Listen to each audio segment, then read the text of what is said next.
E agora, na reta final do nosso estudo, nós vamos dar uma olhadinha em 4 conflitos de Mateus, capítulo 12, para você ver como é que Mateus concentra esses conflitos aí nesse bloco de ensino. O primeiro deles tem a ver com os fariseus reclamando dos discípulos que estavam trabalhando no sábado ao colherem espigas. Eles passam numa plantação, não teria problema nenhum de colher as espigas lá, eles não estavam roubando nada, não existia fast food, não existia naquela época carrocinha de cachorro-quente para as pessoas pararem e fazerem o lanche. Então, se elas estivessem viajando, passando por algum lugar, uma colheita, elas poderiam pegar espigas para o consumo ali na hora. Não poderia sair enchendo sacolas para levar, né? Só que os fariseus vão reclamar porque para comer o milho você tem que debulhar o milho. E para isso eles achavam que aquilo era realizar trabalho no sábado.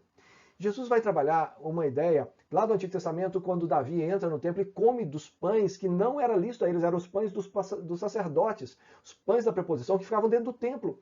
E ele e seus companheiros, eles entram ali e comem daquele pão porque estavam com fome, passando necessidade, vamos dizer assim, naquele momento. E Jesus está mostrando para eles o seguinte, olha, tem alguma ordem, tem a necessidade básica da vida, ela precede o ritual religioso. E ali ele vai criticar os fariseus, porque muitas vezes eles, para honrar os rituais religiosos, eles abriam mão do cuidado de necessidades básicas. E aí Jesus vai chamar à memória deles o texto de Oséias 6,6, onde Oséias diz assim, misericórdia, o Senhor através de Oséias, né? Misericórdia quero e não sacrifício. Sacrifício nesse caso é o ritual do sacrifício lá no templo. É aquilo que as pessoas oferecem no templo como sacrifício. Ele diz, olha, se vocês não têm misericórdia, se vocês não cuidam uns dos outros, se tem gente passando fome, de que me adianta vocês trazerem esses rituais? E aí ele fala assim, olha, o Filho do Homem é Senhor do sábado, eu sou o dono desse sábado. Ele passa a régua, ele fala assim, olha, se vocês não querem discutir comigo na palavra, deixa eu falar uma coisa, vocês não me encha a paciência não, eu sou o Senhor do sábado, acabou o assunto, né? Então com isso, aí ia só aumentando a raiva dos fariseus em relação a ele. Logo depois, ele faz uma cura no sábado, quase que para provocar mais ainda, né? Mas na verdade os fariseus é que tentam armar uma armadilha para ele. Eles dentro ali na sinagoga, eles olham assim e ficam na espreita para ver se ele ia curar ou não ia curar aquele homem com a mão ressequida. E Jesus, sabendo disso, e fica com raiva, ele diz assim, olha, quem dentro de vocês, se tiver uma ovelha no dia de sábado, ela cair num buraco, ela se perder, vocês não vão atrás para resgatá-la? Era uma pergunta retórica, porque ele sabia que eles fariam isso. Eles não perderiam aquela ovelha só por ser dia de sábado. E ele diz assim, olha, muito mais eu vou ter compaixão desse homem. Estende a mão e ele estende a mão e é curado. E ali os fariseus saem e falam assim, nós temos que matar esse cara. Esse cara é perigoso. Logo depois, a partir do verso 22, Jesus está efetuando curas e o pessoal está maravilhado e pergunta assim, será esse o filho de Davi? Essa é uma denominação messiânica. O filho de Davi era o esperado Messias. Quando eles perguntam se ele era o filho de Davi, Jesus era descendente de Davi, sim. Mas não é isso que eles estão querendo dizer. Eles estão querendo dizer, é esse o Messias? E aí vem os fariseus e falam assim, não, esse poder todo é porque ele é de Beelzebul. E aí Jesus vai falar, olha, uma casa dividida não fica de pé. Se eu fosse de Beelzebul, eu estaria jogando contra o meu próprio time. E não é assim que está acontecendo. E aí ele vai falar sobre a blasfêmia contra o Espírito Santo. Olha, vocês podem pecar contra o Filho, mas não contra o Espírito Santo. Aqui tem várias interpretações, não é fácil interpretar isso, mas quando a gente pensa na questão do Espírito Santo como sendo o que vem para derramar, espalhar toda a obra de Deus sobre a face da terra, Jesus, ele ainda não tinha completado a sua obra. A coisa ainda não estava muito clara. Então Jesus está dizendo assim, olha, vocês podem até pecar contra mim. Vocês não estão enxergando direito, mas quando o Espírito Santo vier, aí resistir assim de uma forma definitiva contra o Espírito Santo, a obra dele e chamar essa obra de obra de Satanás, aí esse é um passo que não tem volta. E muitas vezes perguntam, mas será que eu cometi esse pecado? Eu acho que eu cometi esse pecado, eu nunca mais vou para o céu. Tá? Olha, se a pessoa está preocupada se cometeu ou não esse pecado, provavelmente é porque não cometeu, porque o endurecimento de coração é marca daquele que resiste ao Espírito Santo. Ele não está nem aí se fez ou se não fez. E aí ele fecha dizendo, raça de víboras.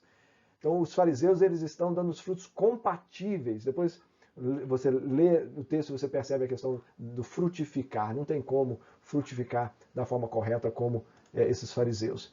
E aí o conflito vai aumentando. Mateus 12, 38 a 45, eles pedem, olha, nós queremos um sinal.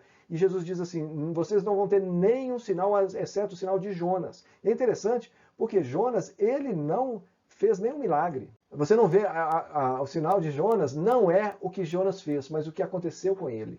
O sinal de Jonas é ele ter ficado dentro do grande peixe 3 dias ou 3 noites, que na verdade é uma expressão que compreende aí entre você contar do primeiro dia até o último dia, 3 dias, não é necessariamente 72 horas.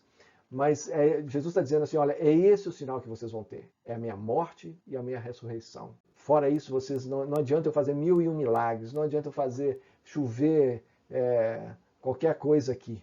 O que vocês vão ter é a morte e a ressurreição. E aí ele dá uma palavra que deixa eles mais raivosos ainda.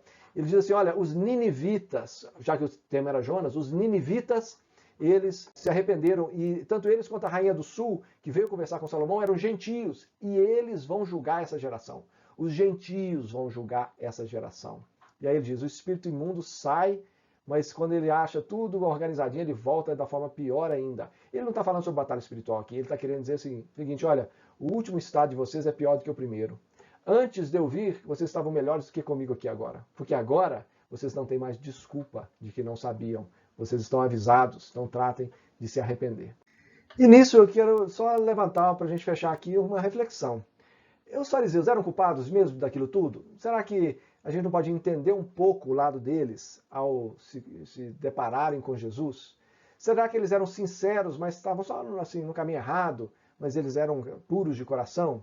Uma coisa é certa, aos olhos deles, sim, Jesus parecia estar quebrando a lei de Moisés em vários sentidos. Se a gente não entende Jesus com a autoridade que ele realmente tinha, se a gente olha Jesus como uma pessoa qualquer, ele estava fazendo o que não poderia ser feito. Ele só poderia fazer o que ele fazia porque ele era quem ele era. Ele tinha autoridade sobre todas aquelas coisas. Por exemplo, Deuteronômio 13, 6 a 9, fala justamente um texto de proteção contra esse tipo de pessoa. Tinha um termo na época que era considerado mesit. Esse termo era a pessoa que afastava os judeus do caminhar na lei. Muito provavelmente os fariseus consideraram Jesus um mesit. E esse texto de Deuteronômio vai ilustrar isso bem.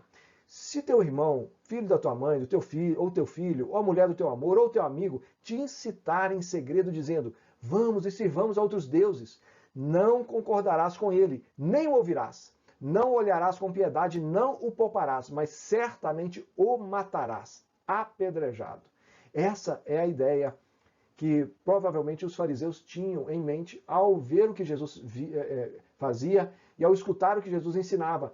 Eles provavelmente olharam para esse texto e falaram assim, nós temos que matar esse cara, porque esse cara é alguém que está incitando em segredo contra a lei de Moisés. Então eles estavam sendo obedientes à lei. O problema é quem Jesus era e o coração deles fechados para entender o que é que Jesus estava fazendo. E talvez o que a gente tem que pensar um pouquinho é o seguinte, qual que é o nosso zelo em relação à religião? Será que nesse zelo a gente também não está rejeitando algumas coisas que Deus está fazendo? Será que quando a gente olha para outra denominação, quando a gente olha para um irmão, uma irmã, e a gente fala assim, isso não é coisa de Deus não, Deus não pode estar fazendo isso. Eu não estou falando que a gente tem que suspender todos os julgamentos, não. A questão é, será que muitas vezes nós estamos com os corações fechados como os fariseus para aquilo que Deus está fazendo à nossa volta, às vezes no nosso meio ou mesmo na nossa vida? Fica essa reflexão aí para a gente fechar. Pronto, chegamos aí ao final desse material. Espero que você tenha entendido assim, o que Jesus estava querendo mostrar e o que Mateus queria ensinar através do ensino de Jesus, ao organizar o ensino de Jesus dessa forma, mostrando como que o conflito com os judeus ele vem em bloco. Jesus ele vai enfrentar um paredão de resistência dos judeus, dos fariseus, dos saduceus, dos escribas, e isso vai levar ele à morte lá na frente. Mas até lá tem muita coisa para acontecer e muito ensino interessante de Jesus. Na próxima aula nós vamos falar sobre parábolas. Vamos dar uma geral sobre esse entendimento de como Jesus trouxe tanta riqueza de ensino nas parábolas.